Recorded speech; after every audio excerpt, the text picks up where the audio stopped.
So good afternoon, everyone. Welcome. My name is Chris Berg. I'm the Director of Libraries here at MIT, and it is a great honor to welcome you all to this conversation about race and racism with Dr. Beverly Daniel Tatum and Dean Melissa Nobles. You'll see on the slide up here that we will have this conversation in this room, but we'll also able to have this conversation online. There is a hashtag, if you are so inclined, MIT Talks Race.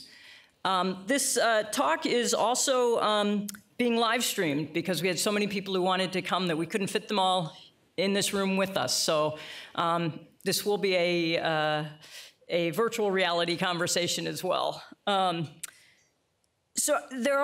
This event has suffered from an embarrassment of riches in terms of sponsors and supporters of this event. So I'd like to thank them all, but I know you all don't want to hear me talk too much. You want us to get to the main event, so you know who you are. Thank you to everyone who has supported this and the units across campus who have sponsored this event. It's really a testament to the level of commitment and enthusiasm for having these hard conversations about race and racism that we have across this campus and across so many units here. I want to put in a plug for a program called MIT Reads. So the libraries started this program, I think, several years ago. And the book, Dr. Tatum's book, Why Are All the Black Kids Sitting Together in the Cafeteria, is our spring selection for MIT Reads. MIT Reads is a campus-wide reading program. It's sponsored by the libraries. This is our third year of doing it. And the intention here is to build understanding and build community through the act of reading, right? And through the act of reading, individuals come into conversation and community with the author. So the reader has a conversation with the author with the reader. And then through MIT Reads, we try to encourage conversation amongst the readers as well. And we believe that that can lead to greater understanding about topics and lead to a better and more cohesive community here at MIT. And so it's a big part of why we promote reading at MIT as a community endeavor through MIT Reads. We have two community discussions about the book this semester, in addition to this afternoon's presentation. So on April 19th at noon, we have a discussion, and then April 24th at 5:30. You can learn more about the program, future books and events. You can sign up for our email list. I'm told to make sure I tell you all that it's a very low traffic email list, don't worry. You won't get inundated, but you can sign up for all of that. And you can buy a copy of Dr. Tatum's book outside this hall right after the event. And actually, Dr. Tatum will be signing copies if you would like. So it is now my great pleasure to introduce Dean Melissa Nobles. And let me read you a bio of our very own Dean Nobles. So Melissa Nobles is the Keenan Sahan Dean of the School of Humanities, Arts, and Social Sciences and Professor of Political Science at MIT. Her research and teaching have focused on the comparative study of racial and ethnic politics and issues of retrospective justice. Her current research centers on constructing a database of racial killings in the American South from 1930 to 1954. She's the author of two books, Shades of Citizenship, Race and the Census in Modern Politics, and The Politics of Official Apologies. She's the co-editor of Inherited Responsibility and Historical Reconciliation in East Asia, and her scholarship has appeared in numerous journals and edited books. Nobles is a graduate of Brown University, where she majored in history. She also received an MA and PhD in political science from Yale University. She has held fellowships at Boston University's Institute for Race and Social Division, Harvard University's Radcliffe Center for Advanced Study, and is an advisory board member of Northeastern Law School's Civil Rights and Restorative Justice Law Clinic. And now it is my great pleasure to turn the conversation over to Dean Nobles and Dr. Tatum. Great. Thank you. Thank you, Chris. Good afternoon, everyone. It's really great to have such a great audience, and I'm expecting a ton of participation. So there's one key question that's motivating this conversation this afternoon, which is where are we as a country in having honest conversations about race and racism? 22 years ago, in the seminal work that is being read by all of you all, by Dr. Tatum, Why Are All the Black Kids Sitting Together in the Cafeteria? It was published. And in this conversation today, the 20th anniversary of the book was in 2017. We want to have an opportunity to discuss with Dr. Tatum her views on what's transpired over the 20 years since its publication, and to give us an assessment of where we are today. And I guess one of the questions we should be asking is, are we better or worse off than we were 20 years ago? And also, how can we as an institution here at MIT, and as a country, what more can we do to create a more equitable institute and society? But before getting to the conversation, I want to provide some words of introduction for Dr. Tatum. So Dr. Tatum is the president emerita of Spelman College. Her visionary leadership as the 9th president, she served from 2002 to 2015, was recognized in 2013 with the Carnegie Academic Leadership Award. She's a recognized expert in race relations and an author of the bestseller, Why Are All the Black Kids Sitting Together in the Cafeteria, and other conversations about race. She was the 2014 recipient of the American Psychological Association Award for Outstanding Lifetime Contributions to Psychology. Earlier, in 2005, Dr. Tatum was awarded the prestigious Brock International Prize in Education for her innovative leadership in the field of education. She earned her BA in psychology from Wesleyan University, and her MA and PhD in clinical psychology from the University of Michigan, and an MA in religious studies from the Hartford Seminary. So first, welcome, Dr. Tatum. Well, thank you. Welcome to MIT. Thank you. Thank you very much. So I've got just a few questions. And I thought maybe the first would be giving you an opportunity to think about these past 20 years, as I thought about it. So you've researching the new book, and in your introduction, you say a lot about what's going on. And so I wonder if you would tell us something about your views and what are the surprising findings that you may have had over the past 20 years. And has anything changed about your thinking about racism itself? Sure. Well, let me say I'm happy to be here. Very delighted to be having this conversation with you and all of you here in the audience, so thank you for coming. And I am going to answer your question about, the last 20 years, what's different, what's not. But I want to start by getting some information from the audience, if I might. You may. So I want to start because it's relevant to your question. So I would like everyone here to just take a moment and think about your own earliest race-related memory. I'm not going to ask you to tell it, so there's no risk. I just want you to think about it. And raise your hand if you've thought of something. Okay, almost your hand is up. And so the question I have is, how old were you at the time of the thing you have just recalled? So you can either call out ages or hold up fingers. Okay, a lot of 5s are up. 5, I've got some 10s, 7, 8, 5, 6, a lot of 6s, 5s, 9. So a lot of people, not everyone of course, but a lot of people have a memory that goes back to what I'm going to call the early elementary years. 5, 6, 7, early elementary school. Maybe, did anybody have a memory younger than 5? Sometimes we get people as young as 3. Okay, we've got a couple hands up, 4.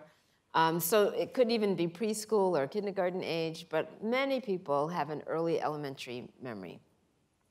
So the next question is, what emotion, if any, is attached to the thing you've recalled?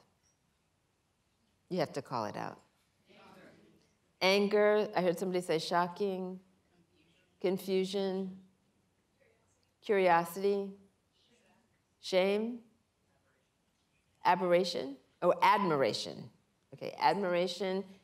curiosity, confusion, anger, shame. What else? Fear.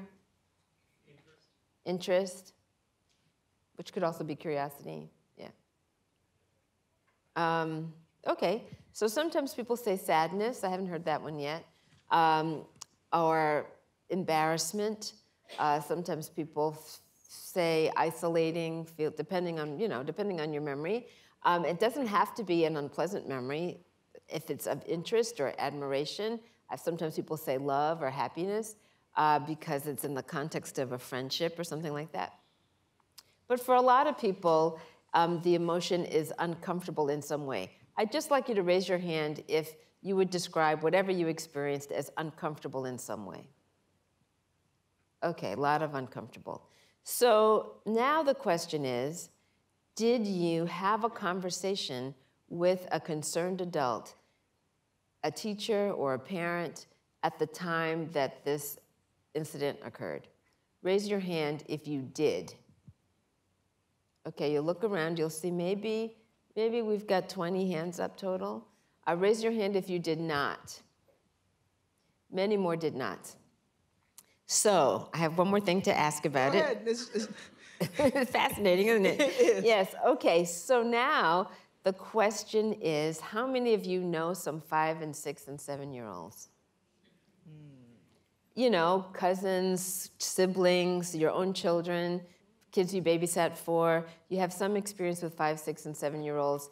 And tell me if you agree with this statement. They are pretty candid. They don't filter much, right? You know, children of that age don't filter much. So I always find it interesting to talk to an audience full of adults like this one. Ask them if they have an early memory. They say yes. Ask them how old they were. They say 5, 6, 7. Ask them if it was uncomfortable. They say yes. They tell me about that discomfort. And then you ask them, did you tell anybody? And they say no, which is counterintuitive based on what we know about 5, 6, and 7-year-olds. And so what that tells me is that many people, like the people in this room and like the people in most auditoriums where I'm speaking, have learned at an early age not to talk about those experiences. Even though they haven't learned to filter, they've learned not to talk about that. And so when you ask me about the last 20 years, what I can tell you is I get the same answers today as I got 20 years ago. Oh, boy. And one of the reasons I might still be getting the same answers is because we learn early not to talk about race, and certainly not to talk about racism, and you can't solve a problem if you can't talk about it. Right. So that leads to my next question, which is, how can we have these kind of conversations, right? I mean, we want to have, Yes. The adults are here wanting to have honest conversations. Yes. So how can we do that? Well, you have to, you have to start. Well, Here we go, Beverly. Yeah.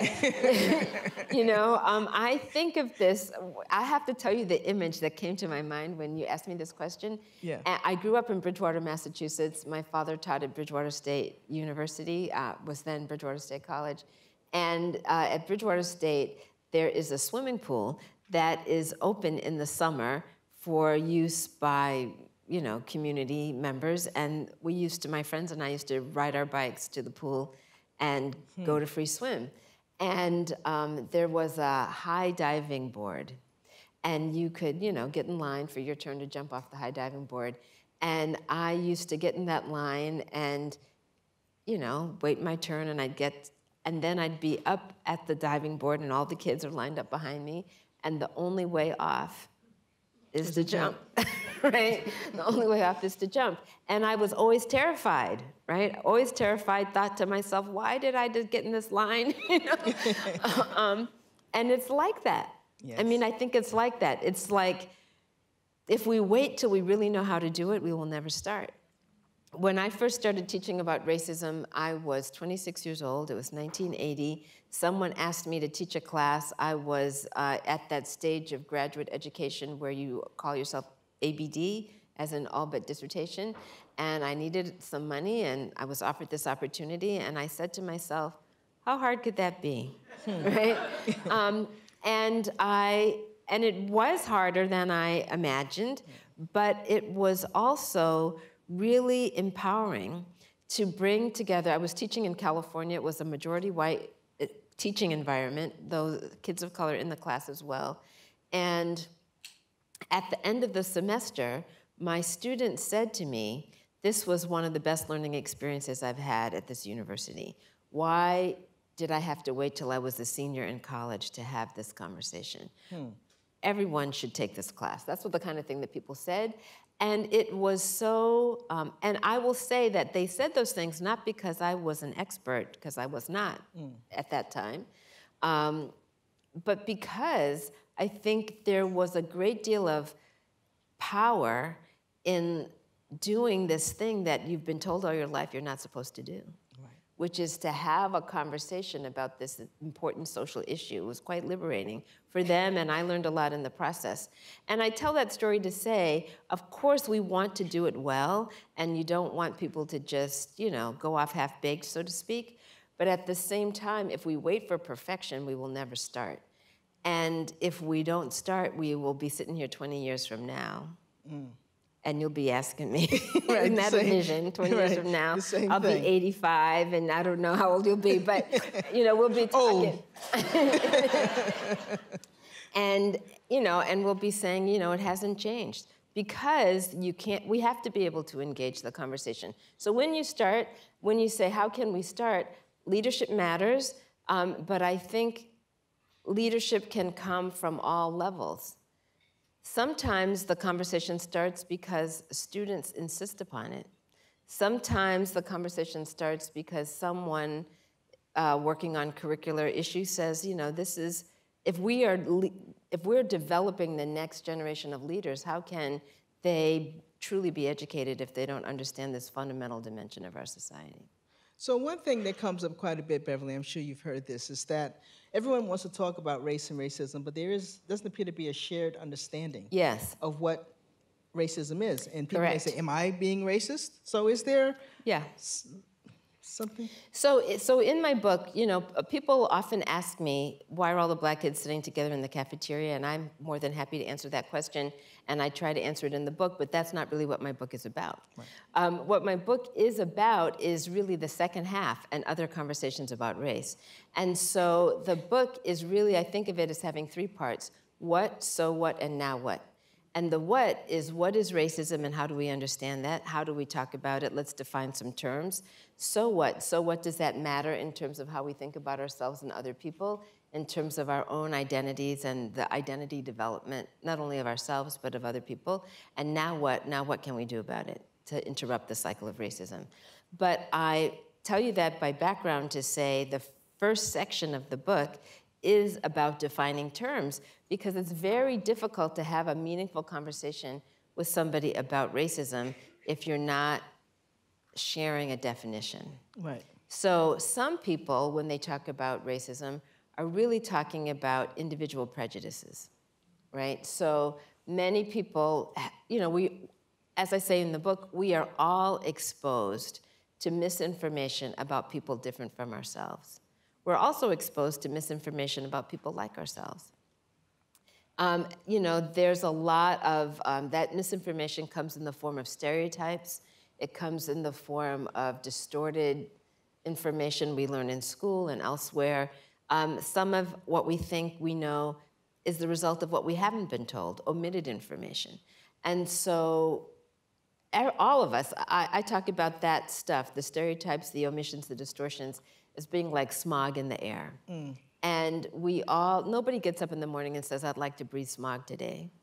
But it's the only air available. Exactly. So there you are, you're breathing it in, and if you breathe it in, you're gonna breathe some out, and it's gonna have an impact on your system. And so in the same way, we take in this misinformation, we absorb those stereotypes, we project them onto other people. So I bet someone in this room has heard somebody say, there's not a prejudiced bone in my body. Raise your hand if you've heard someone say that. When I hear people say that, I like to say, check again. Not because they're bad people, right, but it's impossible. It's impossible not to, wherever you grew up, and I know not everyone in the room grew up in the United States, but wherever you grew up, I think it's an accurate statement to say you got misinformation about somebody. And that misinformation influences how you perceive those people, and that's what ultimately what fuels prejudice. But prejudice, racially based prejudice, is not the same as racism. Racism is a system. It's an innyism, right? It's a system. And the definition that I use in my book is racism is a system of advantage based on race. So if we are talking about interrupting systems of advantage, that's a different thing than talking about prejudice, right? Okay. They go together. Yes. They're not unrelated. And if we're talking about how those systems operate in the United States, there are groups that are systematically advantaged, groups that are systematically disadvantaged. The same thing is true if we're talking about sexism, or heterosexism, or classism, or ableism, right? That the ism systematically advantages one group, systematically disadvantages others. So if you think about racism as prejudice, and if someone says to you, you are racist, usually the person hearing that feels like they've been insulted in some significant way. I was talking earlier today about my work with teachers earlier in my career, and a teacher said to me, a white teacher said, if someone said I was a racist, I would feel like I'd been punched in the stomach. You know, it would be a real affront to my sense of myself as a human being. And yet, the fear of being called a racist in this particular instance was leading that teacher to behave in discriminatory ways. How so? She was afraid to give honest feedback to her black students. So she, you know, so if you've got a classroom of kids and some of them are doing their homework and studying and some of them aren't, and in this particular example, some of you will appreciate, on this particular example, I was talking to a teacher who worked in the greater Boston area in a school that was a METCO school. And some of you will know that METCO is a voluntary desegregation program where black kids and brown kids too are being bused into suburban communities, most of which are largely white, all of which are largely white. Right. So you got, and most of the teaching staff in those suburban districts are white teachers. And so this white teacher has white kids in her class who live in the community, and she has kids of color, black and Latinx kids who are being bused from Boston. And when she's having concerns about the performance of the white kids in her class, she might do something like call the parent because she knows that mom, or she sees her in the grocery store, or that kind of thing. But when the black kid from Boston is not turning in his homework or giving her trouble in some other way, she's reluctant to call the mom or the dad in Boston. And when you ask why, this is a real conversation I'm recalling, when you ask why, she's like, well, if she might think I'm picking on the kid, you know, he feels like I'm picking on him, and, you know, if I call his mom, she might say I'm being racist. And I said, if you don't call her, you are, you know, because you're giving him the white kid is getting feedback and an opportunity to improve in a way that's different from what the black kid is experiencing. So in that conversation, just to finish the story, Sure. So in this conversation, so I said, well, what would happen? So let's imagine that happened. Let's imagine you called, and let's imagine that mom did say that. Right. How would you feel? And that's when she said, I'd feel like I've been punched in the stomach. And so I said, well, what, and of course the impulse would be to say, I couldn't possibly be racist, not a prejudiced bone in my body. Well, we already know that that's like a very defensive response, not the right response in moving this conversation along. But what if you said to that parent, or whoever it is, why do you think so? What did I do? What did I say? Help me out here, I don't know. It was not my intention. what was it about the thing I did or said that led you to think that? Now you're in a dialogue, right? That person has to say, well, it was because, you know, you called me up. And I said, well, you know what? I called the other kids' moms up too. If I didn't call you up, I would feel like I hadn't done my job. You know, then we'd have a conversation. Exactly. But the fear of the R word is paralyzing for some people. But if we understand that the R word really is describing a position, not a person, it's describing a position in relative to that system of advantage. It's not that people who are systematically advantaged are automatically jerks. That's not what it means. Right? But it does mean they're systematically advantaged. One thing I thought you also were going to say about that, Beverly, maybe you can expand upon it, is it would seem that in a certain way, not reaching out to that particular student would be reinforcing some lowered expectations. Absolutely. That, well, you're expected to be that way. I don't have to kind of regard you in the ways I would regard. I don't expect you can improve. I don't expect you to can improve. Yeah. Right, so it kind of reinforces it in two ways. Yeah. So you're encouraging us to begin, it sounds to me, shift the conversation so that people don't necessarily see themselves when they hear racism that you're calling them a racist, but rather you're describing, well, they may be prejudiced, right? Is that the idea? I mean, there's a whole lot of language that is quite loaded, right? You know, so when this happens to me sometimes because I write about race. Reporters, journalists will reach out, and let's imagine a highly visible public official says something offensive. I wonder who that would be. I'm just imagining. I'm just imagining. Me too. So just imagine a highly visible public official says something that is pejorative about another group. Right. And then people will ask, do you think that person, fill in your favorite name, is a racist? I think that's a waste of time. I think that conversation is a waste of time. And I'll tell you why. Because and then usually what someone else will say, so someone will call me up and say, is so-and-so a racist? And I say, I really find this conversation a waste of time. I don't think it makes, I find no usefulness in trying to figure out, should this person be labeled a racist or should that person be labeled a racist? My question is that person or any person working to interrupt the cycle of racism? If you want to know whether I think that individual is working to interrupt the cycle of racism, I will tell you I don't think that. I see no evidence of it. But to me, that is the question. It's not like, who deserves the R label. The question is, who is actively working against racism and who isn't?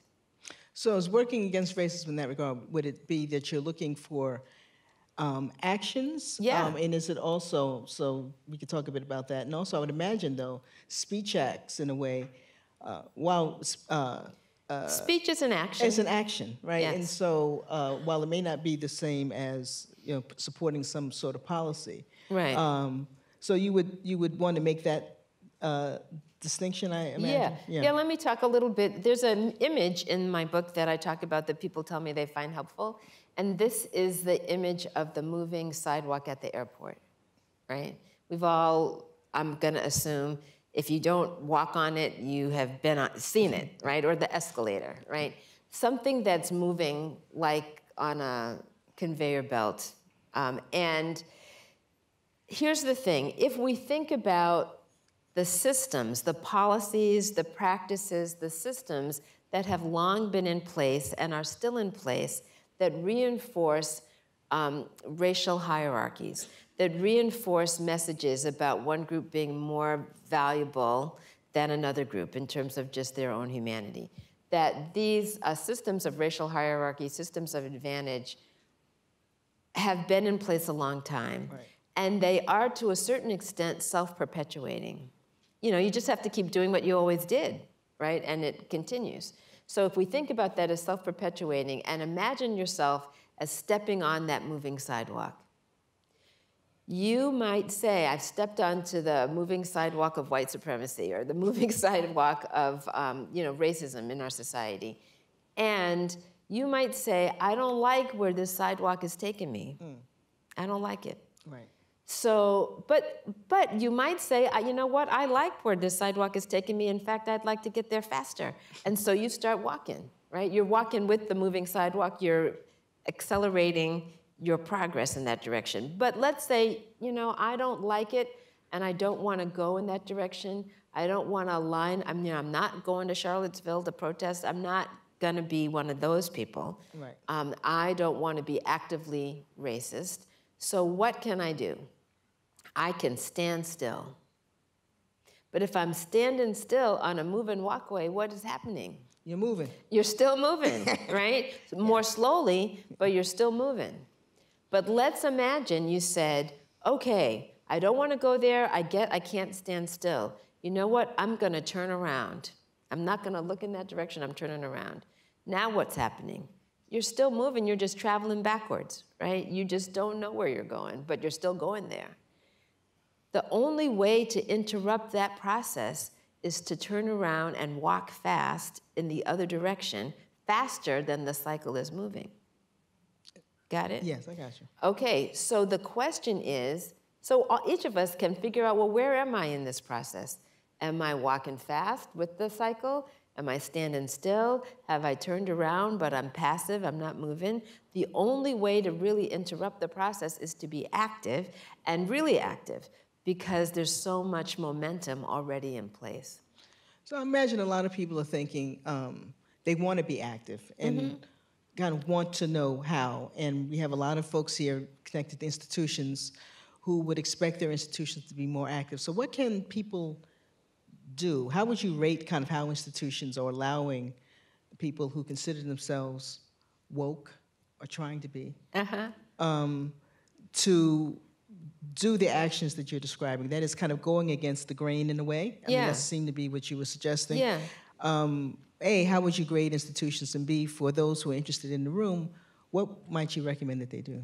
Yeah, so I think there are things that we all can do in our spheres of influence, right? That might be, as an institutional leader here at MIT or some other organization represented in the room.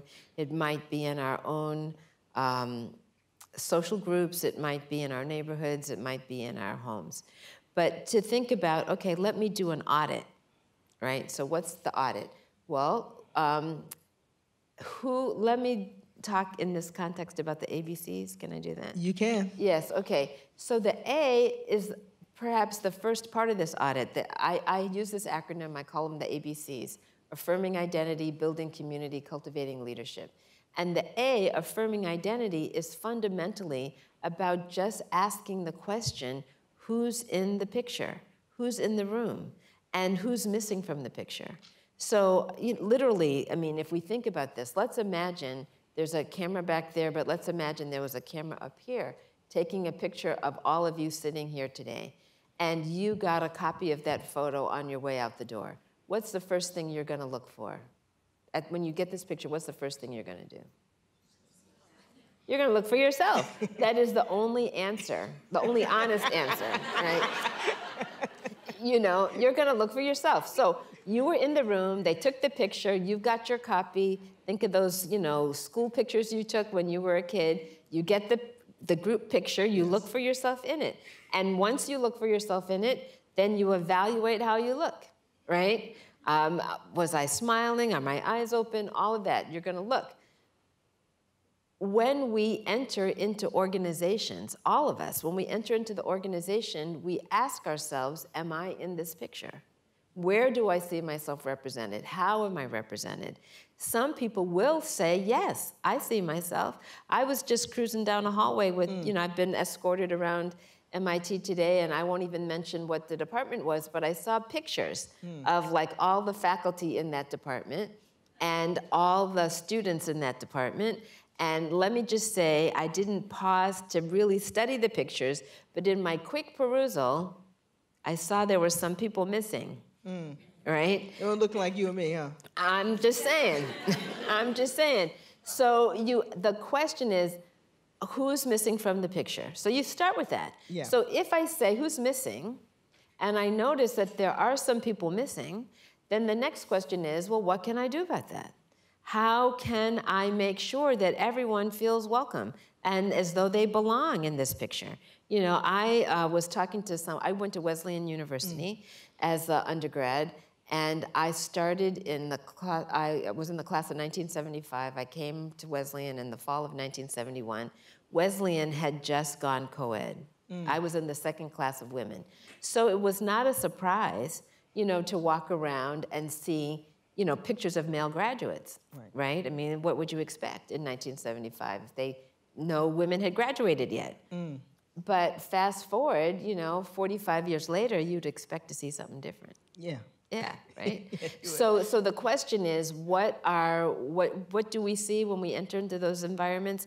And if the picture, if we don't see ourselves included, and I don't mean just pictures on the walls, but I'm talking about in the curriculum, in leadership positions, you know, who am I interfacing with, and who is defined as belonging in this community, who is defined as not belonging. That's a fundamental place to start.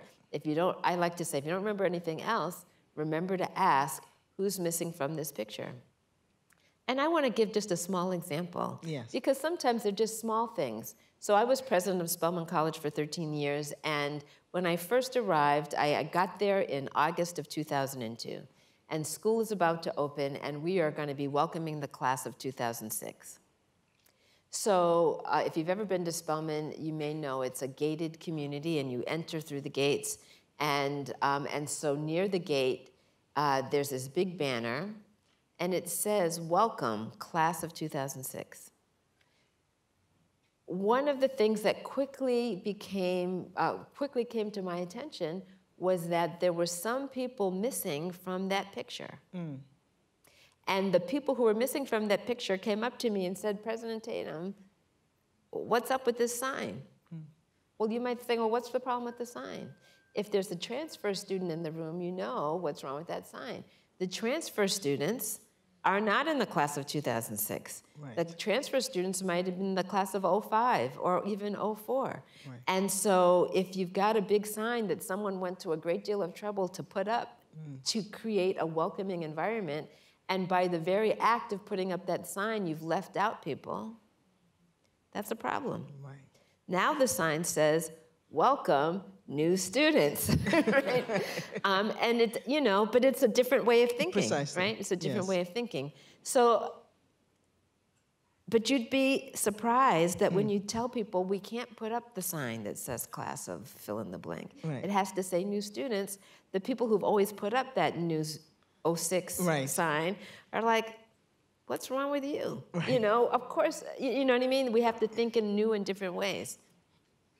But if we do that A better, we do the B better, which is building community. Why would you put up a welcome sign? Because you want to build community. But by putting up a sign that leaves people out, you automatically make building community harder. Right. So if you want to do the B well, you have to think about the A first. The A comes first for a reason. The A, then the B. And the C, cultivating leadership, is about how do we work with the student, I'm thinking in the educational context, Sure, yes. the people but it doesn't have to be just students, but how do we cultivate the leadership of the next generation of leaders?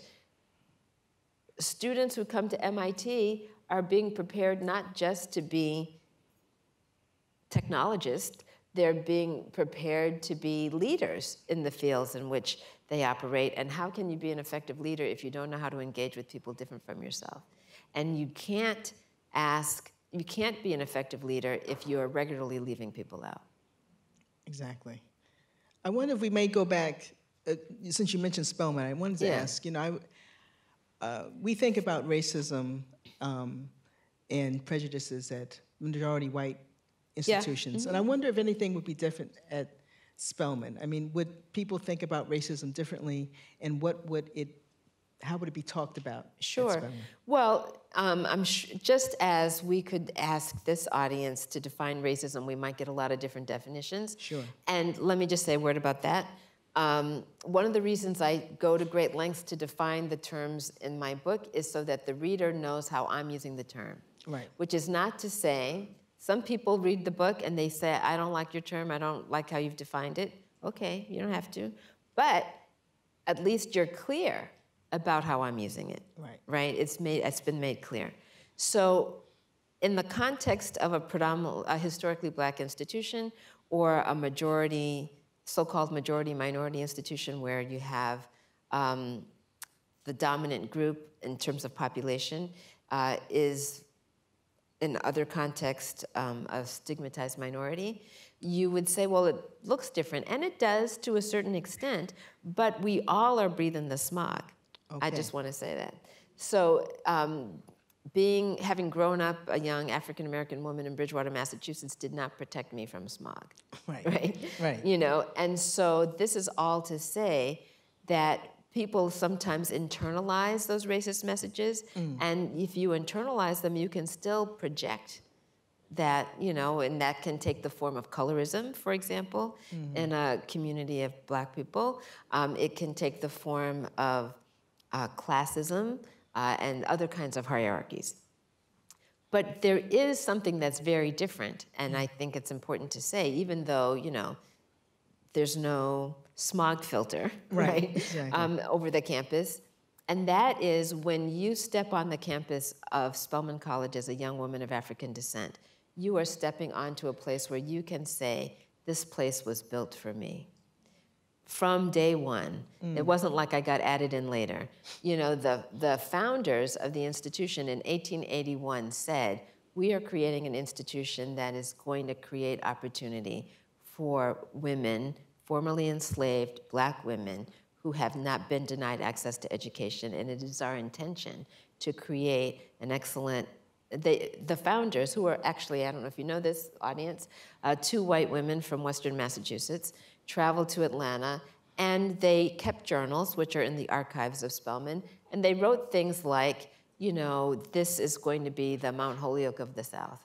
I mean, that's how they thought about it. Right. They referenced Mount Holyoke, they referenced Wellesley, they talked about that was their model of women's education. So there was always the expectation that there would be excellence at the core, and for a student to come into an environment where no one says, well, we just let you in because we had to. Right? They said, we let you in because this place was built for you. That's a very empowering message. Right, and it seemed to, at least while, as you said, there is no smog filter, at least that counteracts certain of the smog. Absolutely. So you talked a lot about the ABCs and about inclusion. And in the beginning of the book, the new preface, you talk a lot about the changes that are going on in the United States. And it seems to suggest that there's a lot that is showing that we need to be more inclusive, but seems not to be happening, right? Or at least there's a lot of resistance to it. So I wonder if you might say, but that seems to be a pretty important change in the 20 years that you've written it, which is the change in direction of the country, at least of late, that you described. There are actually 3 things that I like to talk about relative to the last 20 years. One, I call them the 3 Ps. One is population change. Right? So if we look at the changing demographics of the United States, the population of color is rapidly increasing. Some of that is a function of immigration, and some of it a function of differential birth rates. But if we use 1954 as a marker, I like to use it because it's the year I was born, but also, because the year of Brown versus Board of Education, you know, many people think of that as sort of a pivotal year in the civil rights struggle. In 1954, the U.S. population was 90% white. 90? 90. Okay, so if we had a little chart up here, that little pie chart would be almost entirely made up of white people. Just a 10% sliver, everyone else. Not black people, but black, Latinx, Asian, Native American, 10% of the population. So clearly, that's a different situation today. In 2019, particularly if we're talking about the generation of young people 21 years and under, Yes. that population is 52% white. And so rapidly shifting. You know, if we looked at the whole population in terms of not just the youngest, but the whole population, according to the most recent census, the white population is about 67%. So if you include all the people, it's 67%. If you look at just the youngest people, it's 52%. So that tells you that the white population is, you know, used to be 90, 67, now 52. It's shrinking in percentage, and the fastest growing population is the Asian American population, which is approximately about 6%, but it's the fastest growing. The Latinx population today, particularly if you're looking at that under 21 group, is about 25%. Black population in that under 21 group is more like 15, something like that. But it is, to say, rapidly diversifying. Right? So that's one change. And a lot of the rhetoric, I think, that we hear, particularly the anti-immigration rhetoric, I think, is fueled by white response to that shrinking graph, right? You know, some people are disturbed by that. Okay.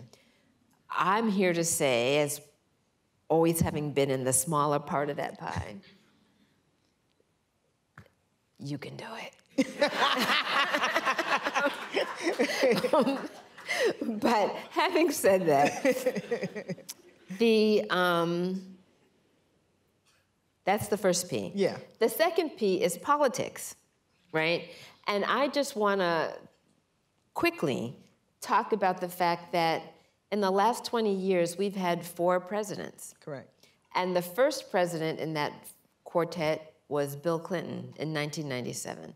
And in 1997, he was in his second term, and he launched what he called his President's Initiative on Race. Many people don't remember it because shortly thereafter, the Monica Lewinsky scandal broke, and the President's Initiative on Race got very little airtime. But when he announced it, he was at the University of Akron. It was December 1997, and I remember it because I was there. And he invited 4 authors to be on the stage along with other people, and he had read my book, and I got invited. Oh, wow. So there I am, and he's on the stage, and he's talking about why he thought 1997 was the time to really focus the nation's attention on race. And what he said was, we are a nation at peace, and we're experiencing prosperity, which gives us the cognitive bandwidth, you know, it gives us the psychological energy to take on this tough issue. We're not at war with anyone, and the economy is doing well, and it's when we have those conditions that we should really try to deal with this long-standing dysfunction in our society. Right. Well, unfortunately, for his conversation, his leadership got derailed in that regard. Fast forward, 2001, the year 2000, George W. Bush is elected as president. 2001 is when 9/11 happened, and then we were not a nation at peace, but a nation feeling attacked. And also during George W. Bush's tenure was when, at the very end of his term, the collapse of the economy in 2008. Right. So now we're at war and also no prosperity, worst recession in the history since the Great Depression.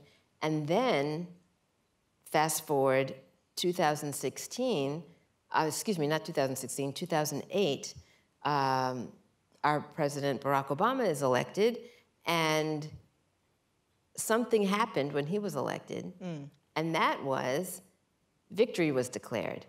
We're post-racial. We are post-racial. Right. Thank you for that. Yeah. We've elected President Obama, first African-American. We don't have to talk about race because now we're post-racial. Black president. Right, exactly. So, and then fast forward, of course, it became very clear during his tenure that we were not post-racial. You know, all of the shootings and police shootings and Black Lives Matter and, you know, all of the incidents that really made visible in the age of cell phone video how much race was still important in the lives of Black people in particular, people of color more broadly, that, you know, clearly was undeniable. And I don't hear anybody talking about post-racial anymore. Fast forward 2016, Donald Trump is elected president, and he launches his presidential campaign using racial stereotypes, articulating us-them language as a sort of a signature part of his campaigning and certainly his presidency. And so what we see in that process is the role that leadership matters, but also it brings us to the third P, which is polarization. And I think that today, most people would agree, we are more polarized than ever. And some of that, I think, is a function of the leadership that's being modeled, but also the challenge of the 21st century is that we have these rapid changes, not just rapid demographic changes, but rapid technological changes, a lot of things changing. And when a lot of things are changing, people feel stressed. And when they feel stressed, they want to turn inward and get defensive unless they're being encouraged to be expansive. This is why leadership matters. So speaking as a psychologist, people will often say, well, aren't we inherently inclined to categorize people? The answer is yes, we are. We categorize things. That's how our brains work.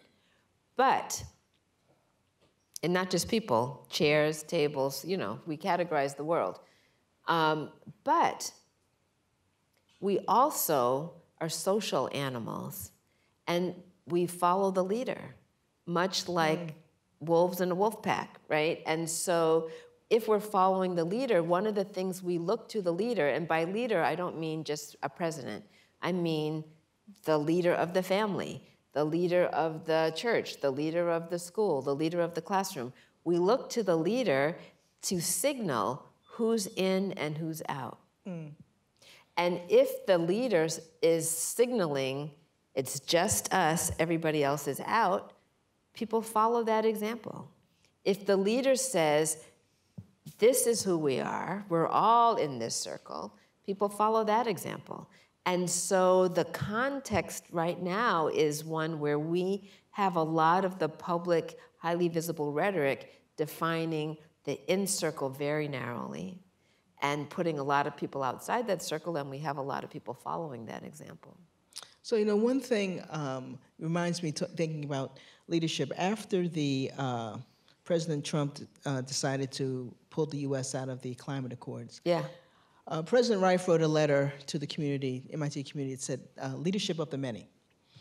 And he was talking about the ways in which all citizens who were concerned about climate change could themselves begin to be active. Yes.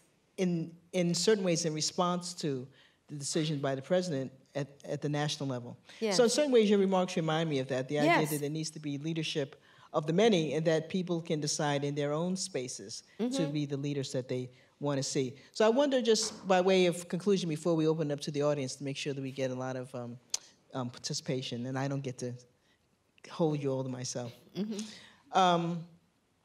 One of the kind of the genius of the civil rights movement was the idea of trying to expand the circle of the beloved community. Yes. And to try to find a way for everyone to be in at a time when many white people were saying, we don't want you in our circle. Yes. And it sounds like today we're coming up against a similar thing. But we're in the 21st century where it appears now that the rhetoric of the civil rights movement sounds a little old, or maybe people think it's a little bit too conciliatory, or it's not of this age. So I wonder, might you give us what your thoughts are about what that inclusive language could be now? Would it echo the civil rights movement, or are you imagining something else? Well, let me just say, so I've thought a lot about this, and it's still the month of April, and you know, earlier this month we marked what was the 51st anniversary of the assassination of Dr. Martin Luther King, and of course we saw a little clip from the movie just before this program started on the screen, and I recently reread his book, his last book, which was published in 1968, entitled "Where Do We Go From Here? Chaos or Community?" Right. And if you read that book, which I recommend, one of the things you'll note right away is the dated language, right? There's a lot of gendered language, right, that we would perhaps write. I'm sure if you were alive today, he would have written it a little differently. Right. But the fact of the matter is, he describes, the part that I want to lift up is when he talks about the line of progress is never straight. He talks about the fact that after every period of racial progress, there's been pushback against that progress. And there are other writers, contemporary writers, I think, who have say the same thing. But he pushed it, you know, you push forward and then there's pushback. We see that, you know, in terms of what happened in the South after Reconstruction as one historical example. But in 1968, he was describing the pushback against the progress that was being made. You know, in 64, the Civil Rights Act of 1964 passed, the Voting Rights Act of 1965 passed, and now in 1968, he's writing about all the pushback against that progress. But if you think about the progress represented by the election of President Barack Obama in 2008 and some of the social changes that have taken place in our society, and then think about what Dr. King describes as the pushback against every period of racial progress, it seems to me pretty clear we're living in a pushback moment, right? And in that context, he says, what will cause permanent change? And what he says in the book, what will cause permanent change is not more legislation, not more laws, but really empathy. That you have to have empathy for that other, whoever the other is being defined as being. When you have empathy for the other, you take action. When you don't have empathy, it's because you've somehow dehumanized that person. And if you dehumanize them, then you don't care about them. You don't feel, they don't deserve your action. Right. Right? So how do you create empathy? This is an important question. And I think that at the end of the day, the only way to create empathy is to listen to another person, right? Which is about dialogue. Right. To engage in dialogue. And what's the difference between dialogue and debate? It's listening, right? When you're debating someone, you're waiting for them to stop talking so you can make your point, right? You know, but when you're in genuine dialogue with someone, you're listening to their story. Right. And but this is not a fast answer, right? No, or no, a it's fast not. action. Precisely. You know, that the engaging in an empathic way requires sustained engagement. Right. And on some campuses, they are creating dialogue opportunities that are not just one-offs, not like come today and have a dialogue, but, you know, come and commit over several weeks to engage in difficult conversations where we may disagree, but you know what, I'm still gonna come back next week and listen to you, even if I didn't like what you said this week. So, and in that process, I'm gonna deepen my knowledge of your life experience, you're gonna deepen your knowledge of mine, and that empathy will hopefully lead to care and concern leads to action. If you think about what motivates somebody to take action, sometimes because they have some deep belief that it's the right thing to do, but most of the time, it's because somebody they care about is being impacted. You know, I'm showing up at that meeting because my kid's in the school, right? You know, I'm taking this action because somebody I care about is being impacted. And so if you can't create that empathic care and concern, you won't get any action. Exactly. You know, it reminds me of a comment. I was recently at a conference, and these were people who had been involved with reconciliation in South Africa. Yes. And regarding your remarks about listening. The person said, you have to listen so deeply that you are changed by what you've heard. Yes. Right? Because then even if you disagree, but that you're listening close enough that you actually can empathize and begin to relate. So it makes perfect sense. And so when I say that, people will say, and you talk about, sort of the impatience of young people, people will say, like, I don't have time for that. Well, all I can tell you is you're not going to get it any other way. You know what I mean? Exactly. That at the end of the day, I also think it's important, and I live in Atlanta, and I try to, walk my own talk, but you have to think globally. I mean, same thing with sustainability. Think globally, act locally. So what's happening in your local space that needs your attention? That, you can't fix everything.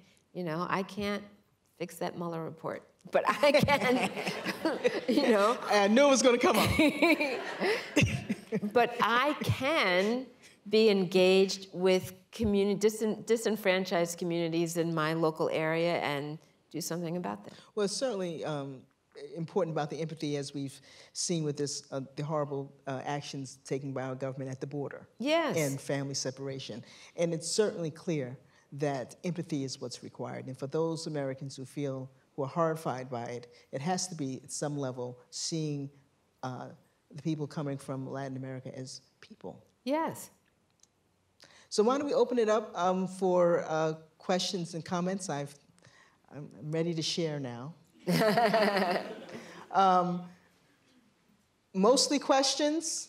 Because when we say comments, people say, oh, I have a question. But before the question, there's the comment. If you could get to the question quickly. That's what we would appreciate. We have two mics there, and it'd be great if you can identify yourself when you come up. Thank you.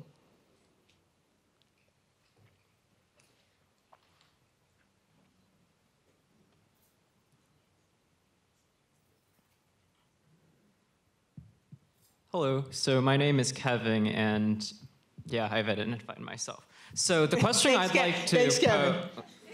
Yeah, so your question? Yeah. So the question I would like to pose is the question of politics per se, and perhaps the crude form it would take would be what would it take to address these sort of discontents, right, of representation and situations and preconditions and opportunities not being equal, what would it mean for politics to address them meaningfully? So in earlier US history, right, with mass parties, right, like say the Republican Party of the 1840s, 50s, and also the old Socialist Party of America, say in the 1900s and 10s, there was this sense that, okay, maybe like say black people could lead the fight for all stratus of society in the desiderata to fulfill bourgeois right that was promised with, say, the American Revolution and French Revolutions. But later on, you don't see this anymore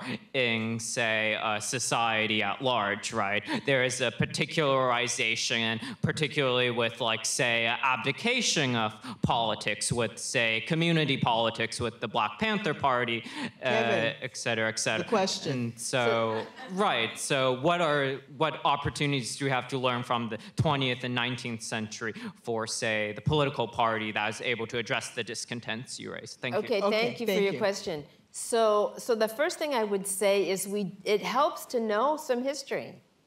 And what I mean by that is, when you were talking about, what was it that happened in the 18th century or the 19th century, even the 20th century, part of what I see as I travel around is that there are a lot of people who have no clue about what happened in those time periods. And so we don't learn the lessons of history. We keep repeating history because we don't know our history. And so I think it's really important. One of the reasons why the new version, the 20th anniversary edition of my book is so much longer than the earlier version is because I put more historical information in it. That was one of the things that I did differently. And one of the reasons I did that is because I got feedback from readers of the first version. Sometimes people would write to me. And I remember getting letters or emails from people who said, well, you said X, or you talked about the system of advantage, but like, where's the evidence, right? Like, where's the, And so I was like, okay, you want some? Here's some more, you know? But, you know, we don't know that history, and as a consequence, we assume sometimes that things just, you know, that neighborhoods are just segregated because people like it that way, as opposed to public policy that prevented GIs, black GIs coming out of World War II from getting loans in what were designed to be all white suburban communities, as an example. But in your question about politics, one of the things that I think about and I use as an example, after the 2016 election, I will say, after the 2016 election, I was a little depressed. And I, you know, just kind of in a funk. Yeah. And so I was in this funk, and I was looking for hopeful signs. I describe myself as a professional optimist, meaning I am an optimist by nature, but I work at trying to find signs of positive progress even when it appears that there aren't any. And so I'm always looking. Yeah. So I came across this essay, which was really interesting, and it was written by a historian about what happened to the abolitionists after a major loss in an election. You know, the Missouri Compromise that said slavery could go west and all of that was a major blow to the abolitionist movement. And it talked to, and in her essay, this woman wrote this essay, it was in the Washington Post, and in her essay she said, well, what did the abolitionists do after they had this major electoral setback? Not unlike what the Democrats experienced in 2016. And she said the abolitionists had to mobilize and work, she didn't use this word, but they had to work on empathy. They mobilized and they put out handbills and they went door to door talking to their neighbors about the conditions of slavery and why it was so horrible, and to try to build more empathy for the enslaved Africans that they were trying to help through the abolition of slavery. So anyway, this is to say that kind of grassroots, person-to-person engagement historically has been shown to be perhaps the best strategy for bringing about social change. Numerically, we know that as the demographics change, the opportunity for cross-racial coalitions increases, right? Just from a numerical point of view.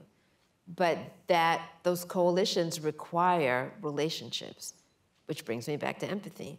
So, you know, I think at the end of the day, it really is about that interpersonal connection.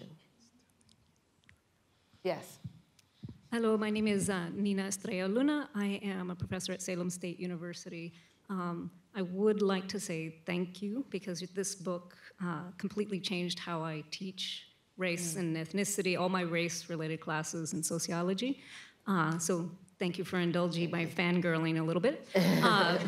But one of the questions that I have for you is, in the critical theory world in sociology and political science, there's a lot of discussion about changing the language and moving away from focusing on racism to changing to a focus on and using new language on white supremacy and whiteness, like really focusing in on that as the root. I was wondering if you had any thoughts on that. I think that's fine. You know, I think at the end of the day, that is the core issue, right? White supremacy and racial hierarchies. And so I think we should name that. Hi, right here. Hi, I'm Hugo. I'm a visiting fellow here at MIT. I've also been trained at Harvard.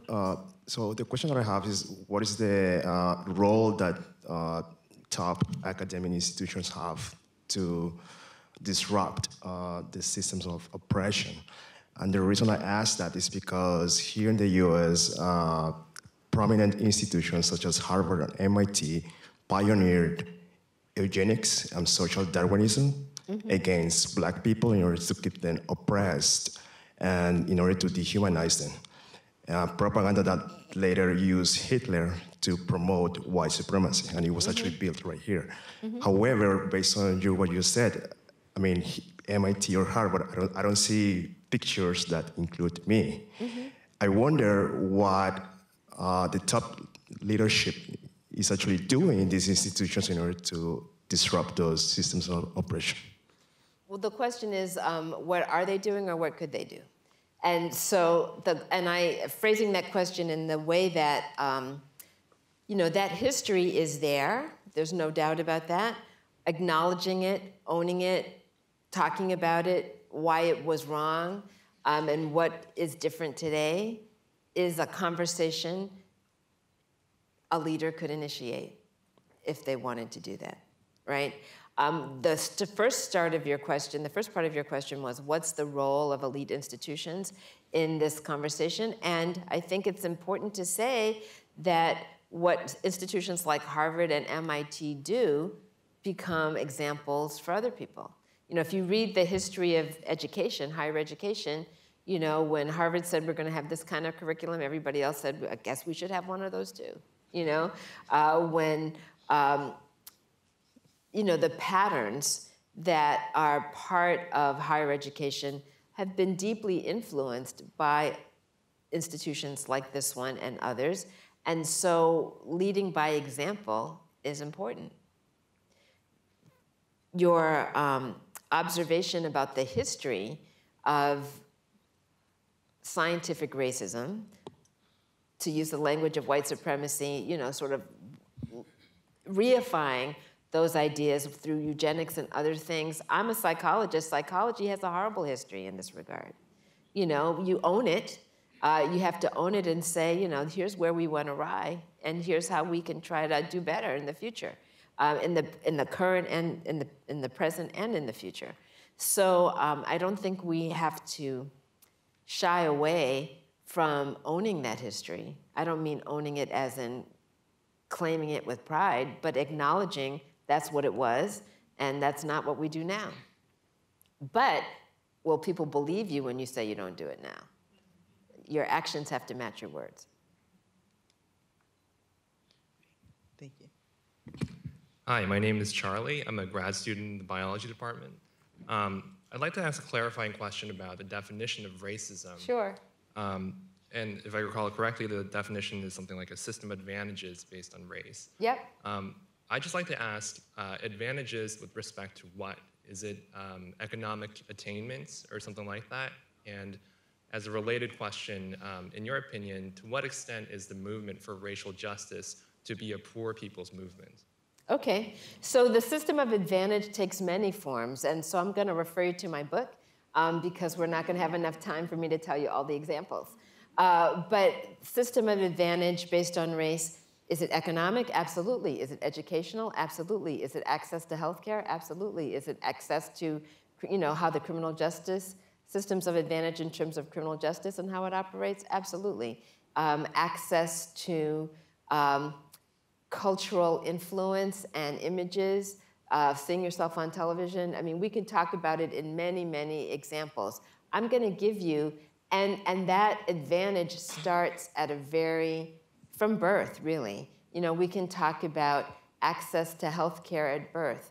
I recently spoke to a medical school. I was at the University of Minnesota Medical School, and we talked about a report that was put out by the Institute of Medicine about, in the early 2000s, about almost 20 years ago, not quite, where doctors, the Institute of Medicine, pointed out that if you come to an emergency room with symptoms of a heart attack and you're African American, you're going to get different treatment than if you come in as a white person.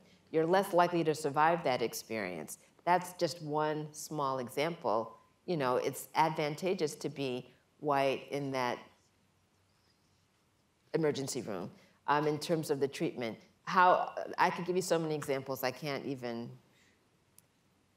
we don't have enough time.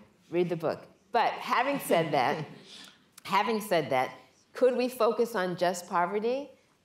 Certainly there's an intersection between poverty and racism. We know that the poor in the United States, black and brown people are overrepresented among the poor, but there's certainly plenty of poor white people. And if we were just focusing on class and not race, would that solve the problem? Research suggests it would not, right? Because that suggests that only poor people are impacted by racism. Even people who are not poor are impacted by racism.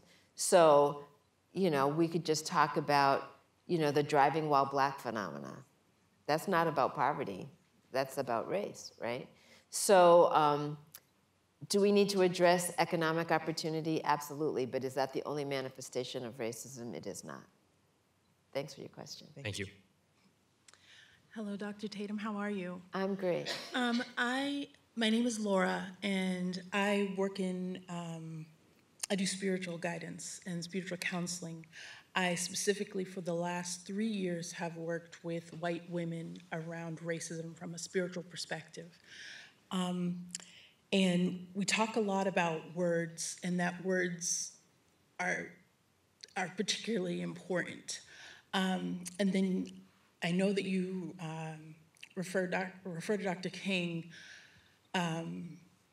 regularly.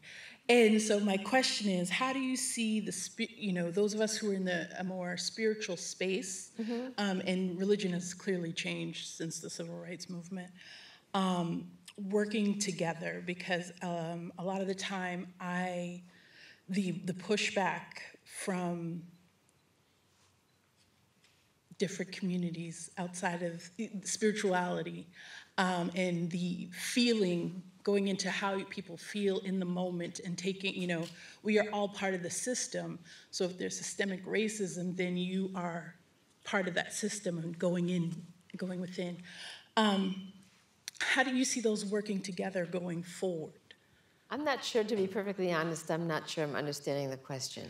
With the spiritual piece, or even religion and psychology, or the mainstream racial conversation. For example, I don't say white privilege, because privilege is, words are things.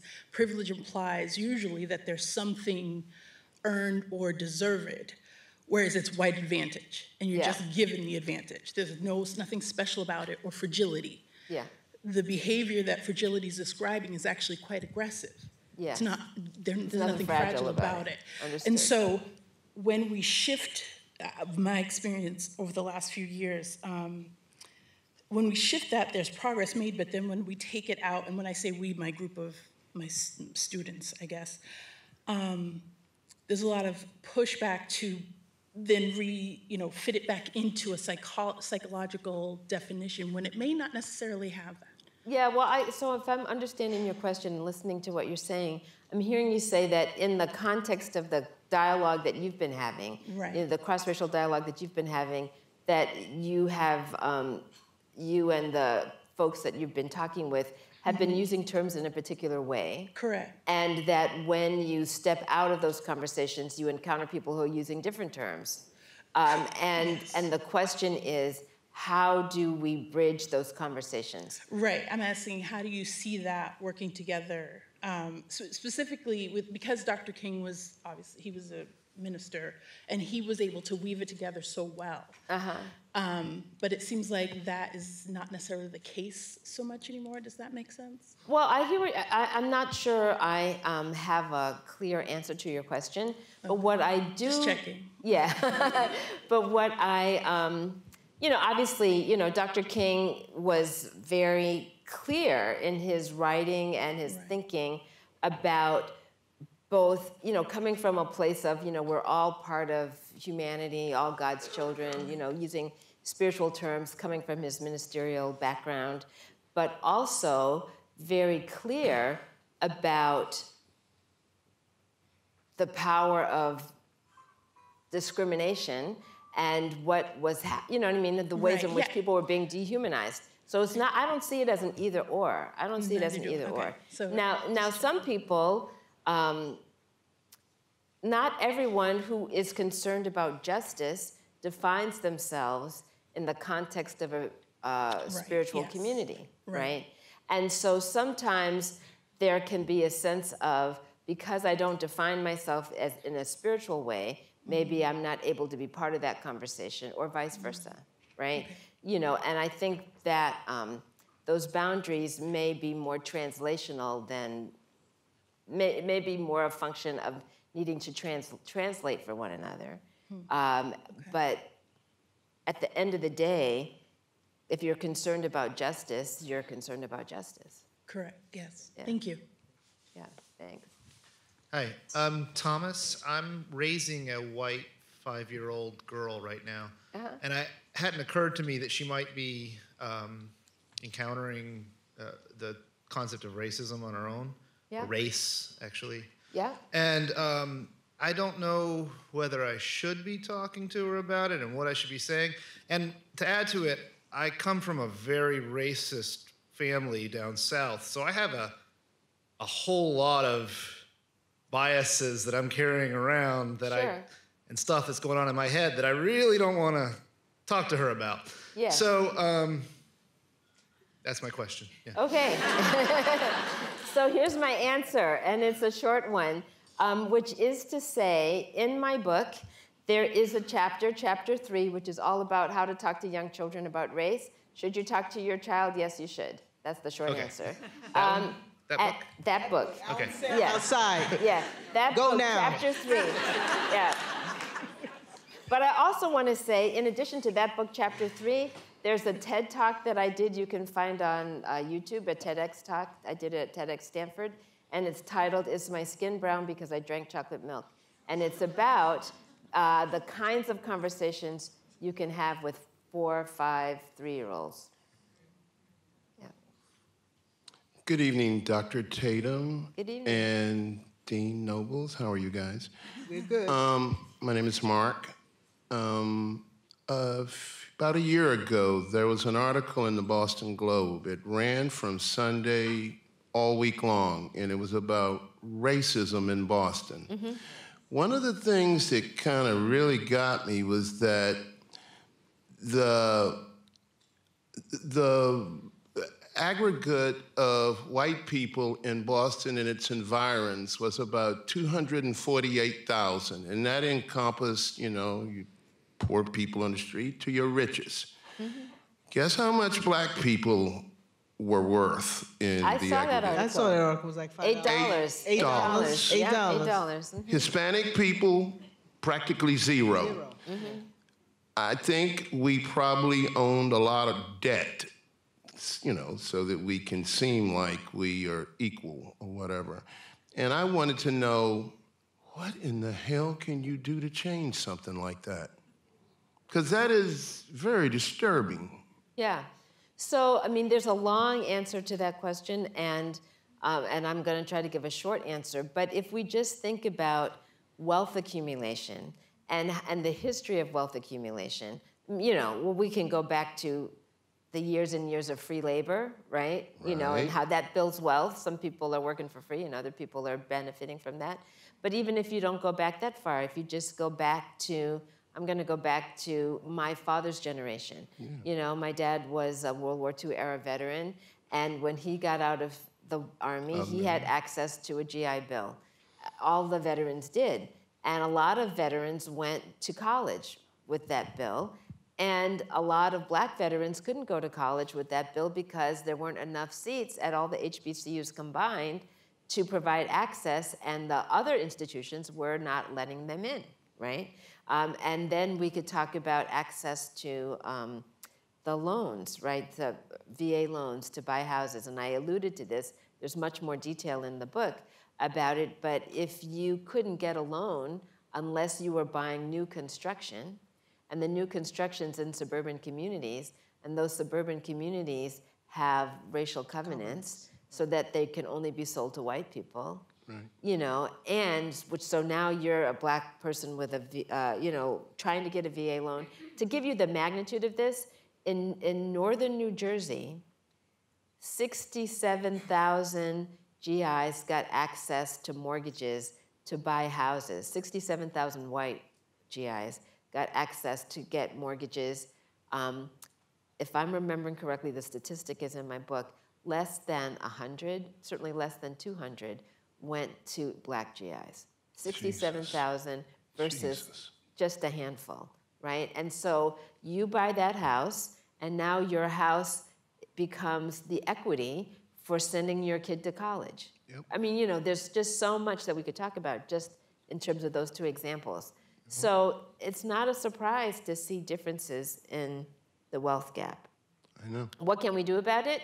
Today, we can certainly think about, you know, access to education. How do we reduce student debt? You know, if you are a young African-American person or a Latinx person or, you know, somebody coming from a low-income family trying to go to college and you don't have access to significant federal financial aid, you're going to end up with a lot of debt. How do we catch up, if there's a such thing? Well, I don't know that there. So I don't want to sit here and say there's no hope, because as you hear me say, I'm a professional optimist. But read this book, Reproducing Racism. It's written by a legal scholar whose name will come to me, but the title Someone will Google it, I'm is sure. Reproducing Racism. It's in the book, is in the index. But this legal scholar talks about the laws and the policies that have created the wealth gap. And one of the things she says, she uses it as like the Microsoft, the monopoly that Microsoft had at the beginning, right? You know, and then the bank, the court said, you know, you can't do those things, those monopolistic practices, you can't do those things anymore. But by the time they said that, they'd had such an advantage over everybody else, they were able to maintain their advantage. Reproducing racism is like that. There are a lot of things that we do today that reproduce those early decisions that perpetuate the advantage, coming back to that system of advantage. How can you dismantle that? You can't without a lot of societal effort and commitment to doing so. But we can point to affirmative action as a policy decision made in 1965 by Lyndon Johnson to try to disrupt some of that, and we know where that has gone, right? Yeah. Resistance. So, you know, when I wrote the prologue to my book, I talked about these things, sort of pushback against affirmative action, pushback against voting rights. You know, we could talk about the gutting of the Voting Rights Act. Which is pretty recent. Pretty recent, and a pushback, and when did that gutting happen? After the election of President Barack Obama. And how did the election of President Obama occur? It occurred because there was a coalition between white voters and a lot of people of color. And it was a lot of people of color voting that made it possible for President Obama to win. But after he won, and after the Supreme Court ruled that, I'm getting into the weeds here, but there was a Supreme Court decision in 2013 that essentially gutted the Voting Rights Act. And when that happened, states all across the nation, not every state, but many states started changing laws that made it harder for people of color and low-income people to vote. I live in one of those states, and I'm going to tell you, it is real. Voter suppression is real. Yep. And I was raised in North Carolina. well, there you go, the headquarters, right? The headquarters of voter suppression. And so all of this is to say, there is major pushback. You know, I'm coming back to my point, Dr. King's point. After every period of progress, there's pushback, major pushback. And so when I was working on my book, I said to myself, this is depressing. It is depressing. It is. But, and so, for those of you who haven't read my book yet, I work very hard to give you some hope at the end. So if you're reading the beginning and it's depressing, that's because it is. You know, I mean, it is. And so what can we do to change it? I think it will require a major institutional, by that institutional, societal commitment, which is why I say, think globally, act locally. You know, I can't change everything, but I can change Atlanta. All right, thank you. Hi, my name is Holly Rockney. I'm one of the psychiatrists here in the counseling service, and I'm very much with you on kind of the core of this being empathy and about needing dialogue. My question is really having to do with what you're talking about around the geographic distribution of how the country votes. Yeah. in the context of sort of the media coverage, both kind of news these days and social media, where people just have such narrow channels of information or misinformation, and how can we think about dialogue and, you know, person-to-person conversation as counteracting those forces? Well, certainly social media is a challenge. You know, we all know that it can be, you know, there are many positive things about the use of social media in terms of the rapid spread of accurate information, you know, mobilizing people to action. But at the same time, the rapid spread of misinformation and hate speech and, you know, all of the negative things that we've been talking about. And so, you know, to the extent that we can put our phones down and connect face to face in the communities where we are, I encourage that. You know, I don't know that, but I also think that it's important to look at the ways that technology can still help people connect, right? You know, so you can bring classrooms of, you know, we have a lot of segregation in our schools, but you can connect students across lines of difference using technology. One classroom talking to another, as an example. So, you know, I think that it requires more imagination, perhaps, than, you know, we have right at this moment. But I think it is possible to build connections. I think about, I have two sons. They are millennials. You know, one is 33, the other one's 37. They're on the sort of the front lines of the millennial generation.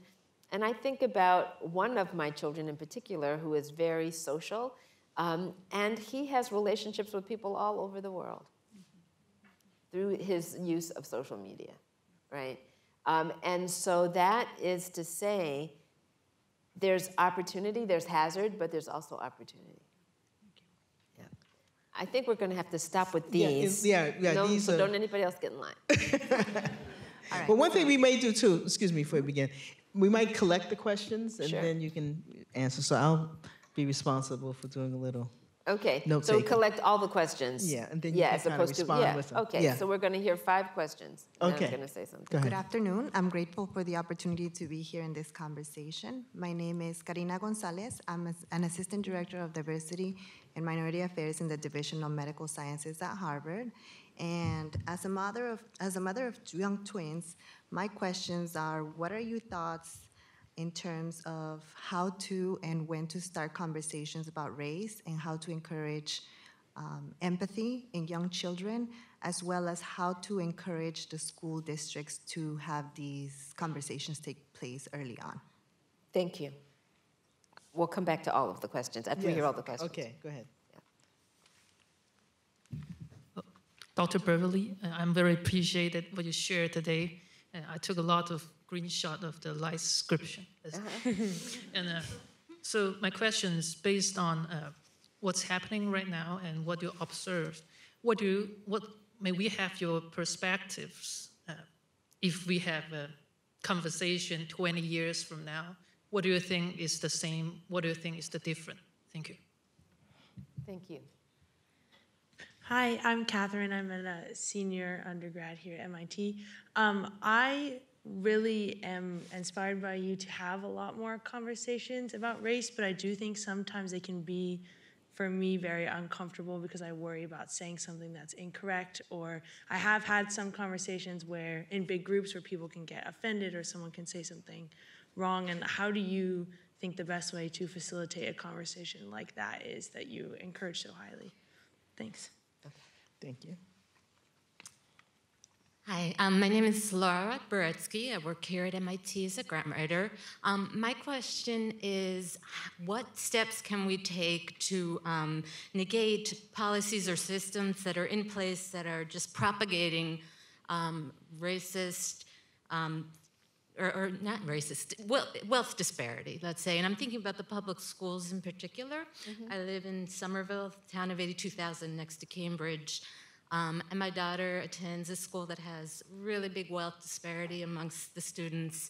And I just see that the principal and the staff have to dedicate a bunch of resources to like social emotional supports for the kids, but they don't have enough. And that's always going to be the case in an urban district where you have a bigger concentration of folks without economic resources, supports at home. And in schools in wealthier districts, the families can make up for what's not there. The schools spend everything they have. They don't have enough in their budget. The governor writes a budget, just, parses out the money. There's never going to be enough in the urban districts for the kids who don't have those resources at home. And what do you suggest we can do to try to equalize things for everybody? Thank you. Good evening. Thank you for having me. I'm Dominique Price Conley, and I work with MECO headquarters in the communities. And I just wanted to know, having these conversations, what are some of the things you found most helpful for people in the minority race that are allies for the majority race in helping them navigate privilege in safe spaces? Thank you. Okay. So you had three groups of questions. Yes. So a lot of them had to do with conversations, that is when and how to have conversations with young children regarding race, how to have them when a young student asked her discomfort but wanting to have these kind of conversations. Yes. And thirdly, this was about school districts and deal with disparity. And then finally, if you can give us your perspective 20 years from now, what do you imagine things would be? So you might want to leave that for the last. Yeah. So let me start about the conversations with young children. So as I said to the other guy, the other person who was asking the question, it's not that you have to sit a child down and say, let me tell you about race. They ask questions. They notice difference and they ask questions. All of you thought of a situation that occurred, many of you thought of situations that occurred in your childhood, and yet you didn't discuss them with anyone. It wasn't that you didn't notice. Here you are, however many years later, you still remember it. Something came up that you could have talked to an adult about, but you chose not to, because you had been signaled in one way or another that this was not a conversation the adults and the environment were comfortable with. I remind you of that simply to say, kids notice things. Stuff happens. They have questions. And if you are signaling that this is not something we can talk about, 20 years from now, somebody will ask those same questions and the same hands will go up, right? So, so there are ways to do it. My book talks about how to do it and when to, how it naturally comes up with preschoolers. And so I would use that as a reference, but it also, in the book, I reference other people's work that you can also turn to. So I would just say, can you have these conversations with young children in age-appropriate ways? You absolutely can, and you should, and teachers should, and there are resources available to provide guidance. The conversation about, now fast forward, I'm a young adult, I'm a student, and I want to have these conversations and I don't quite know how to do them. Guidelines help, but time also helps, which is to say, it would be a fabulous thing if MIT had an intergroup dialogue program. There are lots of them around the country. Michigan is the model. They have, they're the home, that's sort of the headquarters of intergroup dialogue, but there are lots of institutions around the country that have done it. But here's the reason why committing to an extended set of conversations as opposed to just one conversation is because there's kind of an arc of discomfort, I'm gonna call it. When you first start these conversations, they do feel awkward. And if you stop because you felt awkward, you never get to the place where you can do it well. It's like taking an antibiotic. What do they tell you if they give you an antibiotic? It's a 2-week prescription. They tell you to take what? All of it. All of it. Right? But what we do about these conversations, we don't take all of it. We take a little bit, we think we've done it, and then we go home, and what happens? It comes back again, it comes back worse. And that's what we are doing. So you need to really do the whole thing. And when you do the whole thing, you actually get to a place where you feel like, that was the best learning experience I've had, exactly. Right? I mean, as my students told me at the end of the semester. But having these guidelines where, where you give everyone the benefit of the doubt, yes, people make mistakes, yes, they say things that offend each other, and they come back next week and try harder the next time. It's a learning process, and we all have to be willing to learn together. And hopefully in 20 years, we'll be saying something different. Hopefully in 20 years, I will be watching you all on live stream, having this conversation with somebody else who is talking about how much progress has been made. But whether that happens or not is really entirely up to everyone in this room. Thank you so much. So you know what? Today, on this day, MIT has talked race. We have indeed. Thank you very much, Dr. Tatum. Thank you. Thank you so much. And thank you all for coming. Yes, we've got closing remarks. Cuello wanted to say something. Yeah. All right, everyone. I'm the person standing between you and getting your book signed, so I'll be very brief. So my name is Cuello Poku, and I'm the manager for diversity and inclusion at the MIT School of Architecture and Planning. But before I give my final remarks, I'm going to make someone happy tonight. Someone is going to win this book. Okay, so who is it? Look right in front of you, the seat right in front of you. If you see a sticker, an orange sticker like this, you won this book. So who is that? Okay. Oh, so you're the winner. All right. Yeah, so if you see the sticker right in front of you, you're the one who won the book. So you see it? Who saw the orange sticker? Okay, all right. That come on.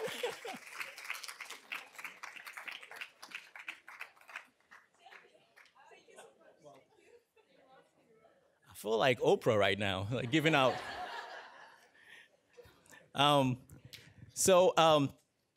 Let me first begin by saying thank you, Dr. Tatum and Dean Nobles, for an enthralling conversation tonight. Thank you both for your research, your commitment, your leadership when it comes to race relations and racial equity. Dr. Tatum, I know it's been about a year since we started this conversation of getting here. And as you can see, the conversation that we had tonight in this room and online, MIT's been waiting for a while. We're glad you made it. Thank you so much. We really appreciate it. Thank you.